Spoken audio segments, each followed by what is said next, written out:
Tony Blair chats to Noel Gallagher at a Downing Street reception shortly after his election victory in 1997. Rebecca Nadent archive image saw an elegant brown sedan with a cream roof turn slowly into Downing Street.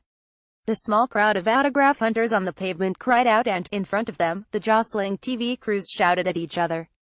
As the car stopped at the tall wrought-iron gates, one man at the front of the crowd asked, "Who's this guy?" But everyone else knew exactly who this guy was.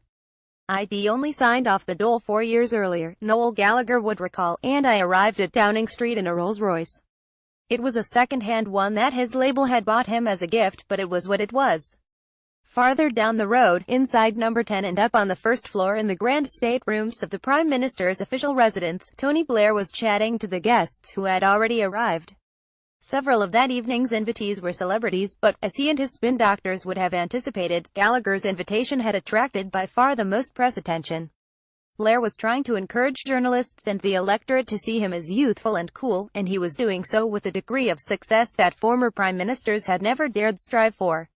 Over 3 years in charge of his party, he had weakened Labour's traditional alliance with the trade unions, but, having done so, it had become all the more important for him to associate his leadership with the macho, white and working-class identity that dominated the prevailing stereotype of organised Labour. By hanging out with Gallagher, Blair was connecting himself to a genre of music that celebrated being British, being a lad and being rebellious in a way that seemed glamorous, but which had little prospect of changing the world. Bands like Oasis were going to give Britons the impression that an age of rock and roll rebellion was upon them. Throughout the mid-1990s their music had gained in popularity, but in 1997 it would achieve a new kind of success. It became a bland orthodoxy. It was the strongest expression in pop culture of the broader promise of that year, that the future would be fairer and more egalitarian.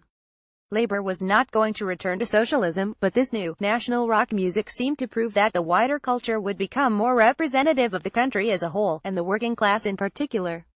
Noel Gallagher's Rolls-Royce arrives at Downing Street. Ben Curtis archive images. This genre was supposed to say something meaningful about Britain, as it really was, about the importance of the lives and experiences of ordinary young Britons. It looked like proof that much more of what people saw on their TVs, heard on the radio and saw in the papers would, from now on, be built upwards from ordinary experience. A large section of mass culture seemed to be transforming from a bland soporific contrivance into a more authentic creation of the grassroots. The greatest positive legacy of these musicians is that pop songs reflecting the reality of life in the UK no longer seem unusual. The story of Gallagher et al. Is one of the radicalized messages accessing a wider audience. Their generation of guitar bands, like the Spice Girls' Feminism Light, was exploited by the music industry, but their work was appropriated a second time when they were used to bolster Tony Blair's political project. These bands had found fame under the Conservatives, but their scene became strongly connected to New Labour nonetheless. As it had entered the mainstream, it had become less weird and iconoclastic, and more like something that could fit neatly into the new Prime Minister's project. Blair's involvement with the scene, in turn, made it more pervasive and bland than it had ever been. "I'm from the rock and roll generation," Blair explained. "Rock and roll would never be the same again, and British culture would become no more representative of the lives of ordinary people.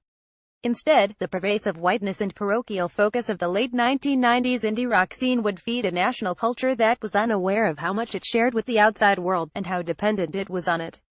Therein lay the cultural grounds for anti-immigrant resentment and Brexit." Watch at the gates of Downing Street. A rock star was waiting to hang out with the people who defined Britain's new establishment. Britpop was about to achieve its crowning glory, not the moment of its best work, but the time when it became the most extreme version of the compromise that it embodied. How had a pop music movement become so popular, and in the process become so irrelevant and elite? Britpop's rebellious macho nationalism had not been rebellious, because it had become a game for middle-class fans, an opportunity to play with a few specific conservative elements of working-class culture. Through this, and through a broader culture of laddism and parochial arrogance, British culture would be encouraged in its sexism and xenophobia. Mainstream culture would increasingly be filled with national signifiers that were as empty as Jerry Halliwell's Union Jack dress, Blair's invocation of the People's Princess in New Britain, and the celebrity excesses of Britpop. British culture was abundant with Union Jacks and the labeling as Great British of things, TV shows, music festivals, supermarket advertising campaigns, that were not distinctively British, except in their location. This was understood as an effective branding strategy in the liberal media, the personnel of which identifies itself as considerably more cosmopolitan than its imagined audience. However, the consequences of suffusing our culture with soft nationalism have been far-reaching. Whether or not Brexit will open the UK to a world of trade, as its advocates claim, its supporters were motivated more by the prospect of sealing off the country from the rest of the globe. Britpop did not cause this, but it was the most significant cultural movement in a wider trend. At Power Soviet. This is an extract from 1997 The Future That Never Happened, which is out now on Zed Books.